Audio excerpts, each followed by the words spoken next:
And welcome to Cod Coaching. One of the primary rules or guidelines of training or exercise is to exercise at your own level.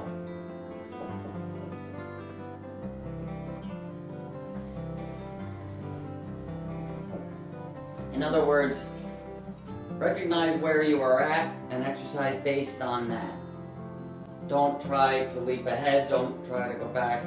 Accept where you are and progress step by step from the present. The other thing that is fun about exercise is that working out in a group can be very beneficial. So, on one hand, you always want to exercise at your own level and exercise based on your capability. On the other hand, it's really fun and really helpful to do things together. CrossFit is booming in popularity, largely based on this part, the enormous impact of community and group training. The trouble is that these two often conflict. They're hard to reconcile. Usually what happens when you do group training is the people that are really skilled and capable kill the people that maybe are less able to do the exercise. And then which kills the group training. When you exercise on your own, you tend to settle into the proper effort level, but sometimes it gets lonely. So I made up a couple of creative little workouts for you that attempt to reconcile this dissonance here, this difference. And I'd like to show them to you.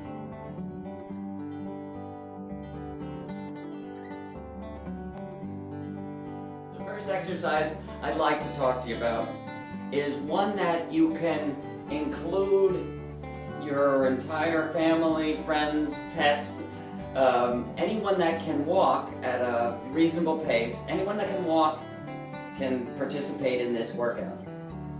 But it can also be for people that want a semi-serious and sort of fun running workout. And the way it will go is you all start out together. Here's your little group, your family. And what you want to do is you want to walk at a pace that is challenging, but not too challenging for anyone in the group.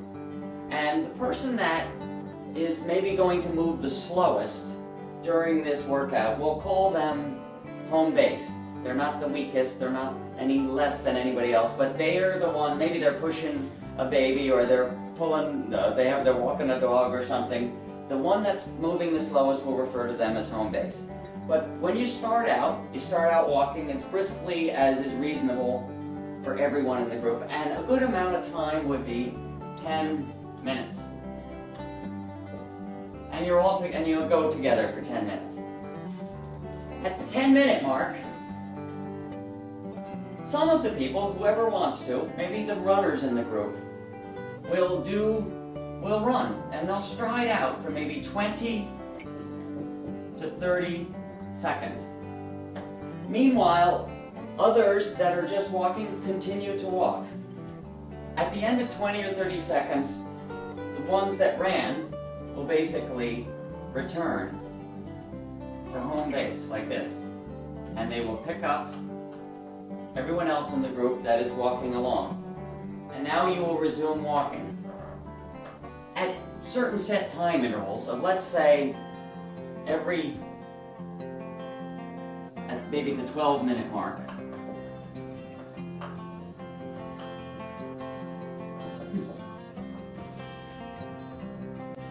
You can repeat this pattern. So every 2 minutes, the runners will run for 20 seconds, cycle back, and you will continue on as long as you want. And you can really go like this for a good 30 minutes or so, and you can have a good workout. And the folks that are running, one thing you want to do is, early on when you start running, run easy so you warm up properly. But towards the end, you can run at increasingly faster speeds, so that for the runners in the group, this turns into a nice workout similar to strides or a gentle speed workout. And so you can end up feeling like you've gotten something done, and at the end of the 30 minutes, or however long you decide to make it, those that have walked have had a nice 2-mile walk, those that have ran have had at least 10 to 12 accelerations, we'll call them, and you're all together, and you never get too far away from each other, and the runners keep returning to home base, and all the walkers do is they walk and they set the pace car.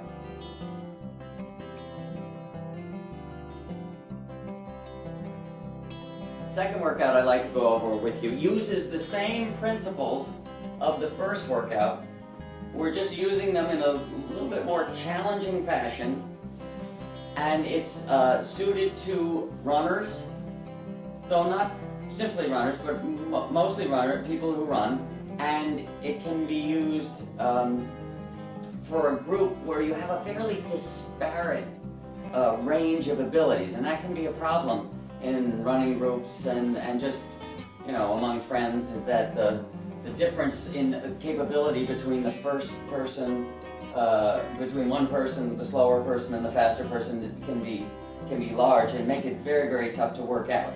So we've got workout number 2, and this can be done on a track or on the road. It doesn't much matter, but it goes like this. Again, the person that moves the slowest, you consider them home base, and you're never going to do anything that hurts them or pulls them to a speed that they can't handle, and that's really the fundamental principle behind both of these workouts. So you'll always want to warm up for a good 15 to 20 minutes for a running workout. When you get to this point, you can use a similar pattern to the last one, but the one I'm going to suggest here is what I call a 30-30 workout.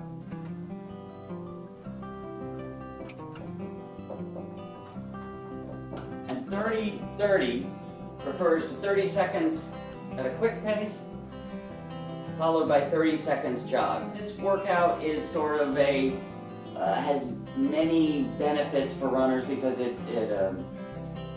you're changing gears. You can make the intensity as hard or as easy as you want.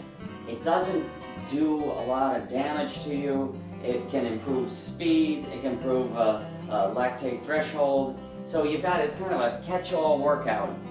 And the way you can use it here is when you decide to start the 30-30 pattern, you all go off and you run maybe, the faster runners might run at a level that approximates a 2-mile race or a 5K race or however hard they want to run. And at the end of 30 seconds, the people that have gone in front are going to do like a loop.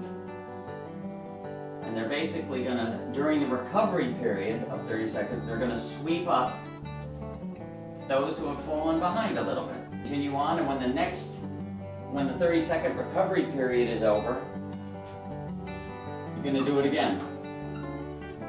Doing a sweep so that you remain together during the workout.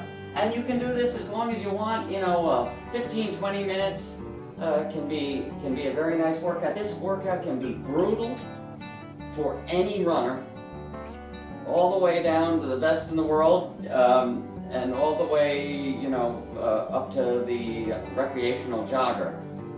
It's possible with this workout that the abilities can get a little too far apart, and that if you have runners that really can't jog the recovery period or jog along, or just can't keep up because they just can't run enough, then you know that it's too hard for them and they need a more toned down group. But this can accommodate a very wide range. We've done it many times, and it works very well, and you can basically make it as hard or as easy as you like, and it turns into, it can be a very serious workout or it can be a very light, fun workout. And you can do this 15-20 minutes or as long as you want, and then at the end you should always do a cool down, and you can all do that together. That always should be a 10 to 15 minute job.